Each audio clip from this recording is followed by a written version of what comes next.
Hello everyone. चलिए हम अगले टॉपिक पे बात करते हैं, मोशन अंडर द ग्रेविटी। अभी हमने मोशन के अलग अलग फॉर्मूलेस पढ़े थे। हम यहाँ देखते हैं कि अंडर द ग्रेविटी अगर किसी ऑब्जेक्ट को आप ऊपर फेंकते हैं या किसी सर्टेन हाइट से नीचे ड्रॉप करते हैं तो किसी भी बॉडी का जो मोशन है वो किस तरीके से हमारी ग्रेविटी पर डिपेंडेंट होगा या नहीं होगा और उसका क्या इफेक्ट पड़ेगा, इसके बारे में स्टडी करते हैं। तो सबसे पहला पॉइंट है इसका फ्री फॉल। किसी सर्टेन हाइट से या कुछ ऊंचाई से, ज्यादा हमें बहुत ज्यादा ऊंचाई से भी ऑब्जेक्ट को नहीं फेंकना, क्योंकि अगर हम बहुत ज्यादा ऊंचाई से किसी ऑब्जेक्ट को फेंकते हैं तो वहां पर एयर का फ्रिक्शन और अदर नेचुरल फैक्टर या एनवायरमेंटल फैक्टर जो है वो हमारे मोशन को इफेक्ट करेंगे। तो हम बात करते हैं किसी भी ऑब्जेक्ट की certain height from the ground surface, कुछ ऊंचाई की बात कर रहे हैं, बहुत ज्यादा ऊंचाई की बात नहीं करेंगे। तो अगर किसी ऊंचाई से ऑब्जेक्ट को आप रेस्ट की पोजीशन से अगर छोड़ते हैं या ड्रॉप करते हैं तो जिस तरीके से कोई ऑब्जेक्ट मूव करता है उसी मोशन को हम क्या कहते हैं? फ्री फॉल कहते हैं। जैसे यहां पर लिखा गया है, motion of a body falling towards earth surface from a small height starting with rest is called free fall. तो यहां पर आपको समझ में आ गया होगा कि हम किसी भी स्मॉलर हाइट से अगर किसी ऑब्जेक्ट को जीरो इनिशियल वेलोसिटी से ड्रॉप करते हैं या रेस्ट की पोजीशन से ड्रॉप करते हैं तो ये उसका मोशन होगा towards the earth surface is known as free fall. The acceleration with which a body falls is called acceleration due to gravity and it is denoted by g। और basically जिस force या action की वजह से object earth surface की तरफ move करती है या गिरती है तो इस तरह का जो हमारा मोशन होगा वो कहलाएगा हमारा accelerated motion due to gravity.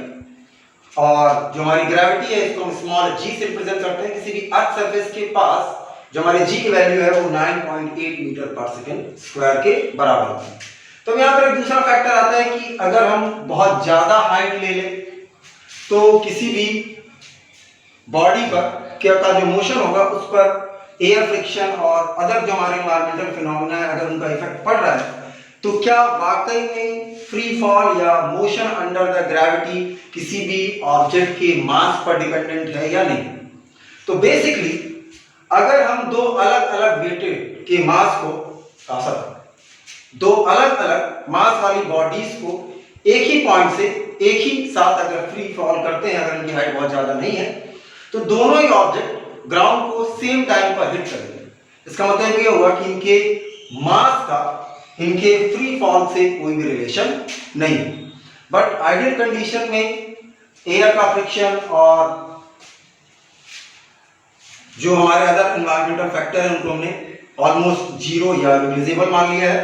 तो हमारी आइडियल कंडीशन जनरली हमारे एनवायरमेंट में क्रिएट नहीं हो सकती। तो इसीलिए जो हमारे मोशन है अलग अलग मासेस वाले ऑब्जेक्ट्स का वो अलग अलग से आपको दिखाई देता है कि जैसे आपने किसी बहुत लाइट वेटेड ऑब्जेक्ट को एक अदर हाई वेटेड ऑब्जेक्ट के साथ अगर ड्रॉप किया है तो इनकी वेलोसिटी में या मतलब इनका वो टाइम जिसमें वो ग्राउंड को हिट करेंगे इसमें कोई ना कोई डिफरेंस जरूर होगा। पर अगर हम यही एक्सपेरिमेंट वैक्यूम में परफॉर्म करते हैं तो हम देखेंगे कि चाहे वो एक फेदर हो और चाहे 1 टन मास वाला या वेट वाला कोई भी मेटालिक सब्सटेंस हो, दोनों सेम टाइम में अगर सेम पॉइंट से दोनों को फ्री फॉल किया गया है तो वो सेम टाइम में ही ग्राउंड को हिट करते हैं। तो बेसिकली आप ऐसे कह सकते हैं कि जो हमारा फ्री फॉल है वो अलग अलग बॉडीज के मास पर डिपेंडेंट नहीं होता। ये केवल डिपेंड करता है कि जी किस तरीके से ऑब्जेक्ट पर वर्क कर रहे हैं। अब देखते हैं कि जो हमारे मोशन के फॉर्मूले हैं वो किस तरीके से चेंज हो जाते हैं अगर हम मोशन अंडर द ग्रेविटी बात करते हैं। तो जैसे हमारा फॉर्मूला है पहला v = u + at, तो हम u की जगह पर रिप्लेस कर देंगे अब g, क्योंकि जो भी एक्सेलरेशन हमारी बॉडी में जनरेट हो रहा है वो ग्रेविटी के ही थ्रू या under the gravity he generate हो रहा है। तो v = हो जाएगा u + gt। और अब देखिए किसी भी ऑब्जेक्ट को आप एक सर्टेन हाइट से ड्रॉप कर रहे हैं तो जो हमारा डिस्प्लेसमेंट है उसको हम रिप्लेस कर सकते हैं h से, तो बन जाएगा h = ut + ½ gt²। और last formula v² = u² + 2gh यहां पर होगा। तो अगर किसी भी ऑब्जेक्ट को हम किसी भी सर्टेन हाइट से नीचे की तरफ ड्रॉप करते हैं या फ्री फॉल करते हैं तो under the influence of gravity लगातार उसकी वेलोसिटी बढ़ती चली जाती है या इंक्रीज करती चली जाती है। इसीलिए हम g की वैल्यू को फ्री फॉल की कंडीशन में पॉजिटिव लेते हैं, और अगर किसी ऑब्जेक्ट को आप किसी सर्टेन हाइट से या ग्राउंड लेवल से ऊपर की तरफ फेंकते हैं तो धीरे धीरे उसकी वेलोसिटी कम होती जाती है और एक सर्टेन पॉइंट पर या एक मैक्सिमम हाइट अचीव करने के बाद जो हमारी वेलोसिटी है वो जीरो हो जाती है। इसका मतलब ये हुआ कि अगर हम किसी ऑब्जेक्ट को ऊपर फेंकते हैं तो हम अगेंस्ट द ग्रेविटी वर्क कर रहे हैं, इसीलिए हमारे g की वैल्यू क्या हो जाएगी, नेगेटिव होगी, क्योंकि वेलोसिटी लगातार डिक्रीज हो रही है। तो अब कुछ यूजफुल फॉर्मूले हम यहाँ पर देख लेते हैं जिनका इस्तेमाल न्यूमेरिकल सॉल्व करने के लिए कर सकते हैं। जैसे when body is just drop, मतलब जैसे ही आपने बॉडी को फ्री कंडीशन से ड्रॉप किया है तो बेसिकली अभी आपका हाथ या ये बॉडी रुकी हुई है, तो अगर आप इसे फ्री फॉल करते हैं तो इस कंडीशन में जो इनिशियल वेलोसिटी होगी किसी भी बॉडी की वो u = 0 के बराबर होगी। और अगर किसी ऑब्जेक्ट को आप ऊपर की तरफ फेंकते हैं या किसी सर्टेन हाइट से ऊपर की तरफ थ्रो करते हैं तो बेसिकली आपने कोई ना कोई इनिशियल वेलोसिटी से दी, तो उस कंडीशन में जो हमारी इनिशियल वेलोसिटी हो जाएगी वो u के बराबर होगी। अभी कुछ कोई भी वेलोसिटी हो सकती है, आप अलग अलग वेलोसिटी से ऑब्जेक्ट्स को ऊपर की तरफ थ्रो कर सकते हैं।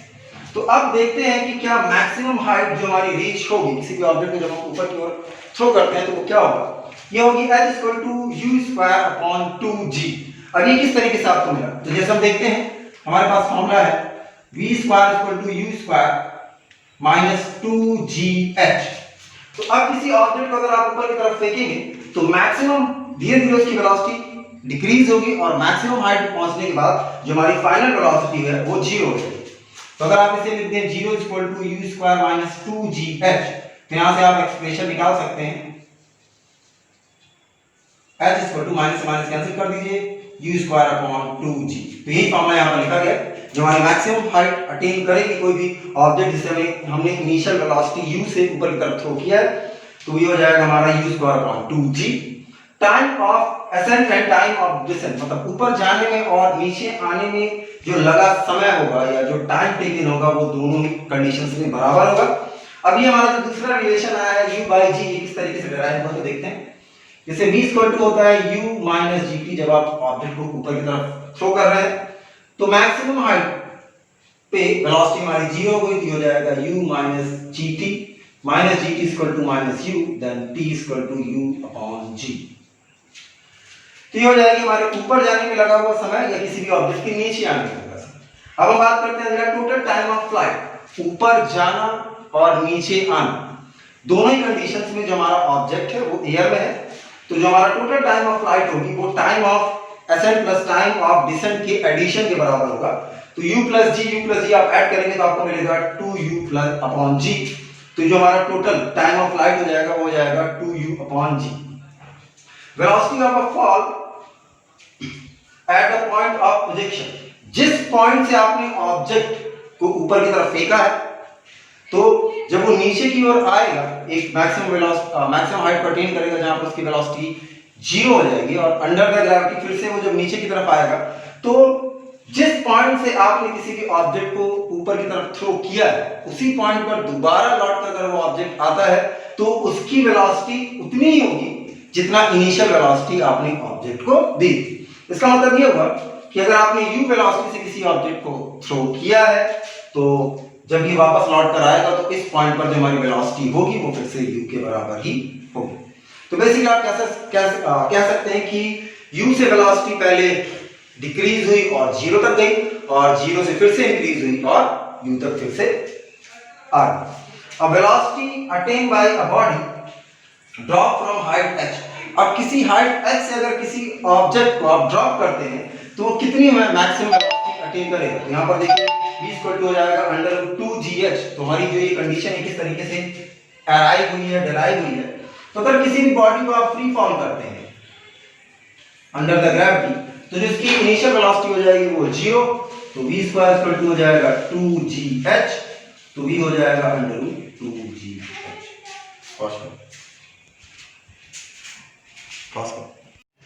अब चलिए आगे बढ़ते हैं, देखते हैं इसी टॉपिक के आगे बारे में। अभी हमने बात कर रहे थे फ्री फॉल की। तो बेसिकली अब फ्री फॉल की कंडीशन को डिफाइन करने के लिए मैक्सिमम हाइट या बहुत ज्यादा हाइट का इस्तेमाल इसलिए नहीं करते क्योंकि एक इसका दूसरा रीजन भी हो सकता है कि जैसे जैसे आप अर्थ सरफेस के ऊपर जाते हैं, अर्थ सरफेस के नीचे जाते हैं, ग्रेविटी जो हमारी जी स्मॉल जी की वैल्यू वो चेंज होती है। तो अगर आप बहुत ज्यादा हाइट से किसी ऑब्जेक्ट को ड्रॉप करते हैं तो वेरिएबल जी की वैल्यू जो है वो भी इसके मोशन को इफेक्ट कर सकती है। तो एयर फ्रिक्शन और अदर इन्वायरमेंटल फिनोमेना के साथ जी की वैल्यूज का भी इसमें इफेक्ट पड़ सकता है। तो चलिए आते हैं कुछ न्यूमेरिकल प्रॉब्लम की तरफ। जैसे यहाँ पर हमारी न्यूमेरिकल प्रॉब्लम है जो हमारे इसी टॉपिक से रिलेटेड है। A ball thrown vertically upward with a speed of 19.6 metre per second from the top of a tower returning to the earth in 6 seconds. Find the height of the tower. तो इस question को थोड़ा visualise करते हैं कि किस तरीके से ये हमारा हो रहा है। तो जैसे मान लेते हैं कि हमारे पास ये कोई टावर है, ये हमारा ग्राउंड है, मान लेते हैं कि इसकी हाइट h। अब यहां से अगर आप किसी भी बॉल को या किसी भी ऑब्जेक्ट को या बॉल को थ्रो करते हैं ऊपर की तरफ, तो ये पहले ऊपर जाएगा और उसके बाद ये नीचे आएगा। तो अब हम डिस्प्लेसमेंट की प्रॉपर्टीज को अगर थोड़ा ध्यान करें तो हम ये पाएंगे कि अगर मान लीजिए इसे ग्राउंड सरफेस मान लें तो इसके ऊपर मेजर किए जाने वाले सारे डिस्प्लेसमेंट पॉजिटिव होंगे और इसी लाइन से नीचे की डायरेक्शन में मेजर किए जाने वाले जितने भी हमारे डिस्प्लेसमेंट होंगे वो नेगेटिव हम मानेंगे अगर इस डायरेक्शन की बात करें। तो चलिए देखते हैं कि हमारे पास यहाँ पर गिवन क्या क्या है। तो गिवन है इनिशियल वेलोसिटी u हमें दी है 19.6 मीटर पर सेकेंड। टाइम जो आपका लग रहा है वो हो जाएगा 6 सेकेंड। उसी तरीके से जो हमारी फाइनल और देखिए हमारे पास क्या क्या है। अब g की वैल्यू हम यहाँ पर कंसीडर कर लेते हैं 9.8 मीटर पर सेकेंड स्क्वायर और जो हमारा डिस्प्लेसमेंट s होगा वो हम माइनस h के बराबर मानेंगे। तो यहीं पर हमारा ये रीजन है। इसके दो अलग अलग रीजन आप दे सकते हैं। पहला तो ये है कि अगर आप इस लाइन को इनिशियल या ग्राउंड लेवल मान के चलते हैं टावर की हाइट को, जहां से आपने बॉल को वर्टिकली अपवर्ड प्रोजेक्ट किया है या थ्रो किया है, तो बेसिकली अगर आप इस लाइन को बेस लाइन मानते हैं तो इसके ऊपर वाले सारे डिस्प्लेसमेंट पॉजिटिव होंगे और इस लाइन से नीचे वाले सारे डिस्प्लेसमेंट नेगेटिव होंगे। तो ये जो हमारा डिस्टेंस आप इस पॉइंट से अगर मेजर करेंगे तो इस लाइन के नीचे मेजर करेंगे, इसीलिए हमारा डिस्प्लेसमेंट यहाँ पर ये जो हमारी हाइट है इसको नेगेटिव ले लिया है। या दूसरा ये रीजन हो सकता है कि जो हमारे डिस्प्लेसमेंट की डायरेक्शन, हमारा डिस्प्लेसमेंट नीचे की ओर हो रहा है और जो हमारे इनिशियल वेलोसिटी की डायरेक्शन है वो ऊपर की तरफ। तो एक दूसरे के अपोजिट डायरेक्शन में होने की वजह से भी हम इस साइन को नेगेटिव ले रहे हैं। तो लिख देते हैं यहाँ पे reason negative sign is taken because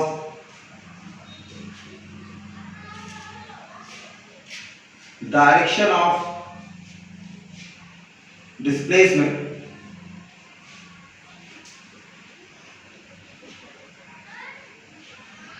is opposite to the direction of initial velocity। इसका रीजन हो आप चाहे तो डायरेक्ट भी सॉल्व कर सकते हैं अगर आपको ये पता है, पर ये कि अगर इसको सिस्टमैटिकली प्रूव करना है या सिस्टमैटिकली अगर इसको हम सॉल्व करना चाहे तो ये यहाँ पर कंडीशन दे देते हैं। तो हम फॉर्मूला यूज करते हैं s = ut minus half gt square. अब यहाँ पर नेगेटिव साइन हमने इसलिए लिया है क्योंकि आपने ऑब्जेक्ट को ऊपर की तरफ प्रोजेक्ट किया है। तो यहाँ से देखिए इसको आपने ले लिया माइनस h, ये हो जाएगा हमारा 19.6 इंटू 6, सारी वैल्यूज को यहाँ पर पुट कर देते हैं 1/2 इंटू 9.8 इंटू 6 स्क्वायर। ये हो जाएगा हमारा 19.6 इंटू 6 माइनस 1/2 इंटू 9.8 इंटू 36, ये हो गया हमारा 18। अब इसको हम फर्दर सॉल्व कर लेते हैं, मल्टीप्लाई कर देते हैं और जो हमारा आंसर आएगा उसको सॉल्व कर लेते हैं। अगर आप इसको यहाँ से 9.8 कॉमन ले लें, बहुत आसान तरीके से अगर इसको सॉल्व करना चाहें तो ये हो जाएगा हमारा यहाँ से 2 to 12 और माइनस 18। तो आप इसको लिख सकते हैं माइनस h = माइनस 9.8 इंटू 6, ये माइनस आप बाहर लेते आइए, तो इसका यहाँ पर मल्टीप्लिकेशन कर देते हैं, ये आपका आ जाएगा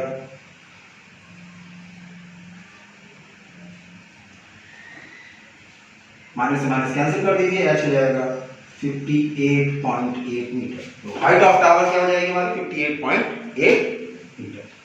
चलिए अपने नेक्स्ट क्वेश्चन की तरफ बढ़ते हैं। The ball is throne upward with velocity of 20 meter per second from the top of the tower. The height of the point from where the ball is thrown is 25 meter from the ground. How high will the ball rise? तो चलिए इसको भी थोड़ा visualise करके देखें। ये भी लगभग आपका इसी तरीके से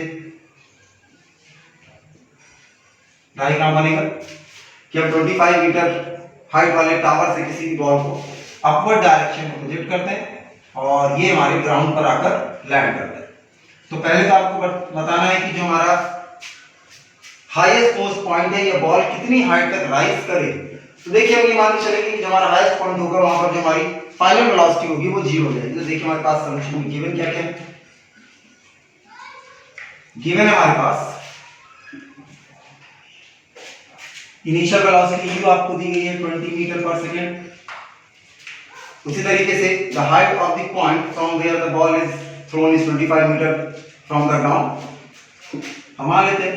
और क्या कंडीशन है आपके पास, जी यहां पर आप ले लीजिए 9.8 metre per second square. Let assume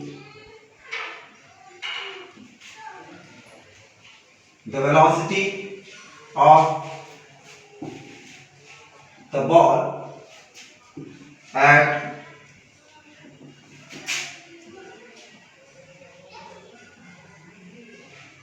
highest point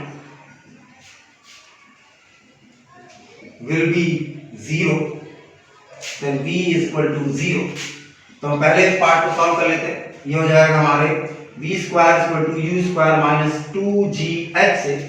अब यहाँ पर हम रख देते हैं 0 minus 20 square minus 2 into 9.8 into h। यहाँ से देखिए हो जाएगा minus 400 is equal to minus 19.6 into h। तो यहाँ से जो हमारा h होगा वो हो जाएगा 400 अपॉन 19.6। आप इसको अप्रॉक्सीमेटली भी कैलकुलेट कर सकते हैं अगर आप इसे 10 लेते। चलिए राउंड ऑफ वैल्यूज करने के लिए अगर हम इसको निकालना चाहें तो ये वैसे आ जाएगा आपका 10.2 मीटर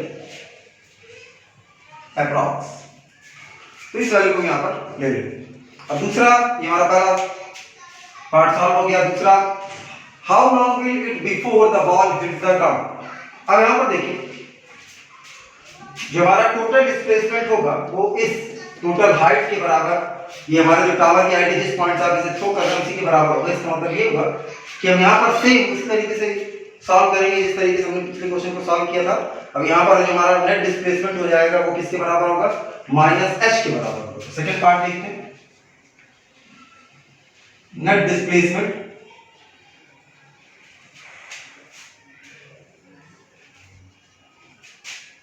s इक्वल टू होगा माइनस h, तो इक्वल हो जाएगा हमारे माइनस 25 के। तो हम फॉर्मूला यूज कर लेते हैं। s equal to ut minus half gt square. अब ऑब्जेक्ट को आपने ऊपर की तरफ थ्रो किया है इसीलिए हम यहाँ पर अब माइनस फॉर्मूले के साथ इसे यूज कर रहे हैं, माइनस साइन के साथ। ये हो जाएगा minus 25 equal to 20 into t minus 1/2। अब हम यहाँ पे थोड़ा सा राउंड ऑफ वैल्यू ले लेते हैं जिससे कि हमको सॉल्यूशन राउंड ऑफ फॉर्म में मिले। ये हो गया। अब इसमें से अगर आप 5 कॉमन ले लेते हैं, यहां से आपको मिलेगा 4t माइनस टी स्क्वायर, ये हो जाएगा 5। अब सभी वैल्यूज को बदल ले आते हैं तो ये हो जाएगा t square minus 4t minus 5 equal to 0। आप इसे फैक्टराइज कर दीजिए, t minus 5t plus t minus 5 equal to 0। अभी आपका आएगा t minus 5 and t plus 1 is equal to 0।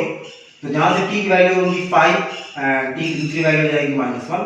अब आप t is equal to minus 2 को चूज नहीं करेंगे क्योंकि टाइम नेगेटिव नहीं होगा, तो t इज इक्वल टू हो जाएगा हमारा 5 सेकंड। तो ऑब्जेक्ट को ग्राउंड को हिट करने में जो लगा हुआ समय होगा वो हो जाएगा 5 सेकंड के बराबर। अब हम तीसरे पॉइंट की तरफ बढ़ते हैं, trajectory of trace the trajectory of the ball. तो बॉल को आपने वर्टिकली अपवर्ड फेंका है, तो जो इसकी ट्रेजेक्ट्री होगी वो भी वर्टिकली डाउनवर्ड या एक वर्टिकल लाइन ही होगी। तो तीसरा पार्ट है ट्रेजेक्ट्री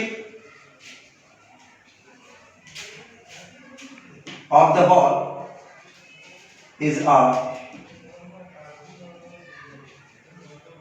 वर्टिकल लाइन। इसका रीजन क्या है कि जो भी आपको डिस्प्लेसमेंट मिल रहा है ये एक वर्टिकल लाइन में मिल रहा है। तो जो डेफिनेशन है y equal to ut plus half gt square, यहाँ पर हम s की जगह पर y रिप्लेस करते हैं और आपको x एक्सिस पे कोई भी डिस्प्लेसमेंट नहीं मिल रहा तो x की वैल्यू क्या हो जाएगी हमारी 0। तो जो हमारी ट्रेजेक्ट्री होगी बॉल की वो वर्टिकल लाइन ही होगी। चलिए अगला मैटर देखते हैं इसी टॉपिक से related. Parachutist bail out from the aeroplane and after dropping through a distance of 40 meters, he opened the parachute and deaccelerate at the 2 meter per second square. If he reached the ground with the speed of 2 meter per second, how long is he in the air? And second part is at what height did he bail out from the plane? तो देखिए इसको दो अलग अलग parts में हमको solve करना है। पहला तो ये कि इनिशियली केवल वो जब प्लेन से जंप कर रहा है या बेसिकली प्लेन से नीचे आ रहा है तो 40 मीटर तक जो उसका मोशन होगा वो एक तरीके से फ्री फॉल है। उसके बाद वो पैराशूट को ओपन कर देता है तो जो उसकी स्पीड है वो एक कांस्टेंट वेलोसिटी के साथ डी एक्सेलरेट हो रही है। मतलब आप कह सकते हैं कि यूनिफॉर्मली डी एक्सेलरेटेड मोशन हो रहा है। तो हम दो अलग अलग पार्ट्स में से कैलकुलेट करेंगे और दोनों को सम करके मतलब पहले आप ये निकालेंगे कि जब फ्री फॉल कर रहा था तो फ्री फॉल में कितना टाइम लगा और दूसरा जब डीएक्सेलरेटेड मोशन कर रहा था तो ग्राउंड लेवल तक आने में कितना टाइम लगा। उन दोनों को ऐड करके हम टोटल टाइम ऑफ फ्लाइट मतलब एयर में कितने समय तक रहा इसको निकालेंगे। और यहाँ पर एक फर्स्ट जो पार्ट है फ्री फॉल का वो 40 मीटर दिया हुआ है, तो सेकंड पार्ट जो हम डीएक्सेलरेटेड मोशन से उसने कवर किया है उसको भी कैलकुलेट करेंगे और दोनों को ऐड करके टोटल हाइट या वो हाइट निकालेंगे जहां से वो प्लेन से कूदा था या प्लेन से बेल आउट हुआ। इसके सॉल्यूशन में देखिए, सॉल्यूशन में हम चलते हैं, देखिए क्या होगा। When the parachutist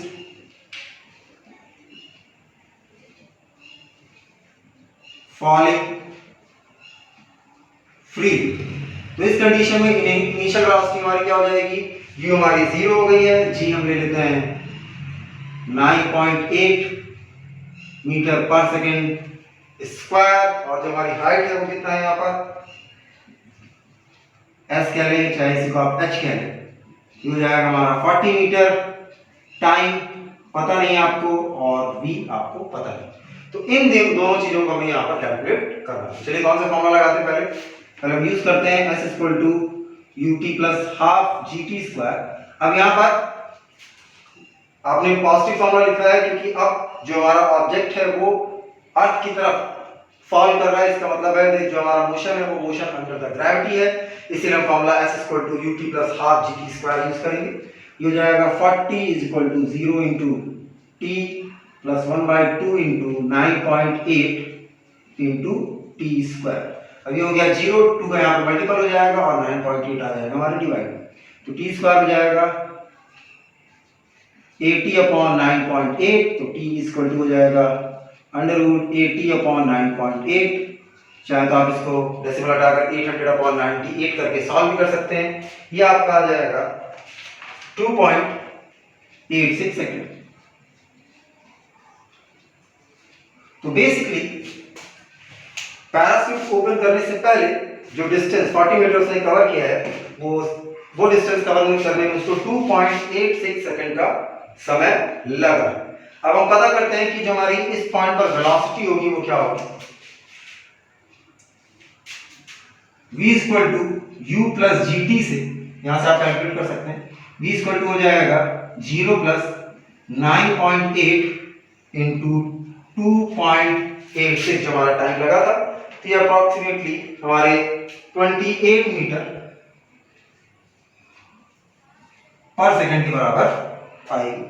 तो ये हमारी वो वेलोसिटी होगी जहां पर उसने पैराशूट ओपन किया है। इसका मतलब ये हुआ कि जिस समय पैराशूट ओपन हुआ है उस समय जो हमारी इनिशियल वेलोसिटी होगी वो हो जाएगी हमारी 28 मीटर पर सेकेंड और 2 मीटर पर सेकेंड स्क्वायर के डी एक्सेलरेशन के साथ ये कॉन्स्टेंटली डिक्रीज होती चली जाएगी और जो हमारी फाइनल वेलोसिटी होगी वो होगी 2 मीटर पर सेकेंड। तो जो हमारा सेकंड पार्ट है यहाँ पर फर्स्ट पार्ट सॉल्व किया है, अब हम इसी को सेकंड पार्ट में सॉल्व कर लेते हैं। When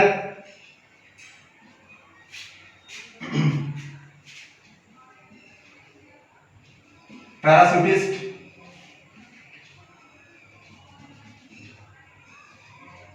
decelerate यूनिफॉर्मली, तो ये यूनिफॉर्मली डी एक्सेलरेट हो रहा है, तो इस समय इसकी वेलोसिटी में क्या चेंजेस आएंगे और किस तरीके से वेलोसिटी निकालेंगे चलिए देखते हैं। अब यहाँ पर हमारी इनिशियल वेलोसिटी हो जाएगी 28 मीटर पर सेकेंड, ए की वैल्यू हो जाएगी -2 metre per second square, D accelerate हो रहा है तो वेलोसिटी लगातार डिक्रीज होगी। जो हमारी फाइनल वेलोसिटी v है वो हो जाएगा हमारा 2 मीटर पर सेकेंड। तो हमें टाइम निकालना है तो t इक्वल टू होता है v minus u by a। अगर आप v equal to u plus at फॉर्मूले का इस्तेमाल करते हैं तो u आ जाएगा माइनस में और a आ जाएगा हमारे डिवाइड। तो चलिए देखते हैं यहाँ से क्या हो जाएगा। u है हमारा 2 और सॉरी v है हमारा 2 और u है हमारा 28 और a है -2, ये हो जाएगा हमारा -26 upon -2 which equals to 30 second. तो बेसिकली ग्राउंड लेवल को हिट करने में जो टाइम होगा या रीच करने का जो टाइम होगा वो हो जाएगा हमारा 30 सेकेंड। अब इस टाइम में कितना डिस्टेंस ट्रेवल किया है इसको कैलकुलेट करने के लिए हम फॉर्मूला यूज कर देते हैं s = ut + half at square. अब a की जगह पर हम -2 वैल्यू रखेंगे क्योंकि हमारा डी एक्सेलरेशन हो रहा है, तो s = हो जाएगा 28 इंटू टाइम लगा 30 -1/2 इंटू 2 और ये जाएगा 30 स्क्वायर। अब यहाँ पर हम इसको कैलकुलेट कर लेते हैं, कितना हो जाएगा आपका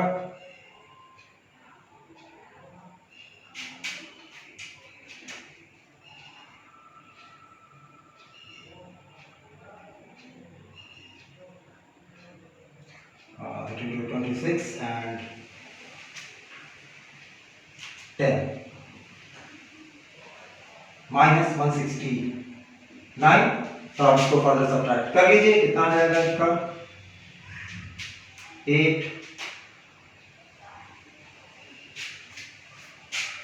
195 metre.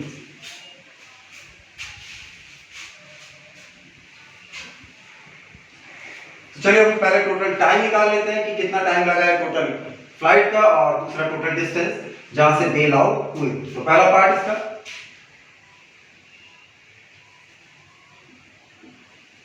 Total time taken to reach ground हो जाएगा। पहले टाइम लगा था आपका 2.86 और दूसरे पार्ट में लगा आपका 30, तो हो जाएगा टोटल 15.86 सेकेंड। एंड जो हमारी हाइट ऑफ द पॉइंट दूसरा है the height of the point from bail out. देखिए height of the point where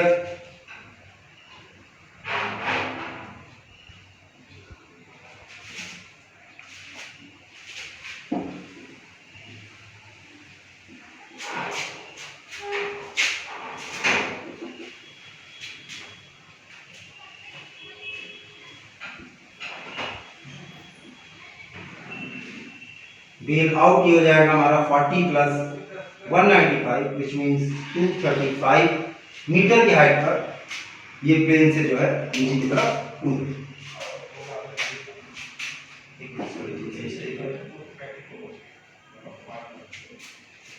तो ये हो जाएगा हमारा इसका फाइनल आंसर। तो इस तरीके से आप क्वेश्चन को सॉल्व करें। चलिए अगले क्वेश्चन पे ध्यान देते हैं। यहाँ पर क्वेश्चन है, the balls are thrown simultaneously are vertical vertically upward with a speed of 20 meter per second from the ground, and B vertically downward from the height 40 meter with the same speed along the same line of motion. At what point do the two balls collide? देखिए इसका अगर visualise करें तो जैसे हमारे पास मान लीजिए ball A है और ये बॉल B है जो एक ही लाइन ऑफ मोशन में मूव कर रही है। ये हमने ग्राउंड से फिट किया है। हम मान लेते हैं कि कोई भी पॉइंट है C जहां पर ये आकर मीट करती है, तो इनके बीच का जो डिस्टेंस है वो जाएगा हमारा 40 मीटर। हम ये अज्यूम कर लेते हैं कि अगर ये दोनों बॉल एक दूसरे से ग्राउंड लेवल से x हाइट पर कोलाइड करती हैं, तो अगर ये डिस्टेंस x है तो ये डिस्टेंस हो जाएगा हमारा 40 minus x।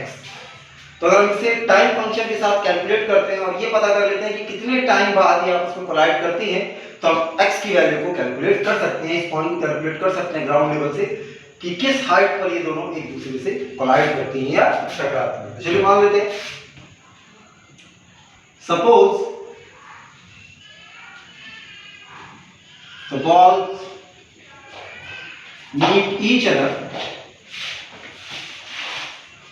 at height x from the ground after time t। तो बेसिकली दोनों को एक t टाइम लगेगा, तो हम दोनों के लिए अलग अलग दो इक्वेशन बनाते हैं। पहला part for vertically downward motion, हमें u दिया गया है 20 मीटर पर सेकेंड, जो हमारा s हो जाएगा डिस्टेंस हो जाएगा 40 माइनस x और g की वैल्यू हो जाएगी 9.8 metre per second square. p का फंक्शन यहाँ पर निकाल लेते हैं, तो s equal to ut plus half gt square से आपको इक्वेशन क्या मिलेगी 40 minus x is equal to 20t plus 1/2 9.8 t square. आप इसे लिख सकते हैं 40 minus x equal to 20t plus 4.9 t square से मान लीजिए इक्वेशन नंबर 1। अब अपवर्ड के लिए निकालते हैं, for vertically upward motion u भी हमारा 20 मीटर पर सेकेंड। अब यहाँ पर जो डिस्टेंस s है वो हो जाएगा हमारा x और g की value 9.8 metre per second square. हम यहाँ पर ध्यान रखेंगे जो हम फॉर्मूला यूज करेंगे उसमें प्लस की जगह पर माइनस रखेंगे, क्योंकि अब ये अगेंस्ट द ग्रेविटी यहाँ पर आप ये मोशन कर रहे हैं और t यहाँ पर हमको पता है। चलिए देखते हैं क्या हो जाएगा हमारा s equal to ut minus half gt square से हो जाएगा x equal to 20t minus 1/2 into 9.8 t square. x equal to हो गया 20t minus 4.9 t square. Equation number 2 है। इक्वेशन 1 और 2 को ऐड कर देते हैं। Equation 1 plus 2, left hand side को लेफ्ट हैंड साइड से ऐड कर देंगे और राइट हैंड साइड को राइट हैंड साइड। तो जाएगा 40 minus x plus x is equal to 20t plus 4.9 t square plus 20t minus 4.9 t square. ये आप कैंसिल हो गए, माइनस x से प्लस x और प्लस 4.9 t स्क्वायर से माइनस 4.9 t स्क्वायर। आपके पास बचा है 40 equal to 20t plus 20t 40t, t की वैल्यू हो जाएगी 40/40 which is equal to 1 second. तो दोनों ही जो बॉल्स हैं एक दूसरे से 1 सेकंड के बाद टकराएंगे। अब किस पोजीशन पे टकराएंगे अगर हमको ये निकालना है, तो किसी भी इक्वेशन में t की वैल्यू रख देते हैं। तो put t equal to 1 into equation number 2, x equal to हो जाएगा 20 इंटू 1 माइनस 4.1 स्क्वायर। तो ये आ गया आपका 20 माइनस 4.9 जो हो जाएगा 15.1 मीटर। तो आप ये कह सकते हैं कि जो हमारा ऑब्जेक्ट है, सॉरी जो हमारी दोनों बॉल्स हैं, वो ग्राउंड लेवल से 15.1 मीटर की हाइट पर 1 सेकंड के बाद आपस में कोलाइड करेंगे। Hence, the ball meet each other at 15.1 meter above the ground after 1 second। तो इस तरह के से आप इस तरीके की प्रॉब्लम सॉल्व करें। तो ये हमारे मोशन अंडर द ग्रेविटी से रिलेटेड कुछ बेसिक क्वेश्चन थे। अगर इसके अलावा भी आपके पास कोई डाउट है तो आप जो फर्दर क्वेश्चन है वो नीचे कमेंट्स में पूछ सकते हैं और पॉसिबली जितना जल्दी होगा उसका सलूशन देने की कोशिश की जाएगी। तो ये हो जाएगा हमारा मोशन अंडर द ग्रेविटी से रिलेटेड सारे मैथड्स और इसका थ्योरेटिकल बेसिस। Thank you.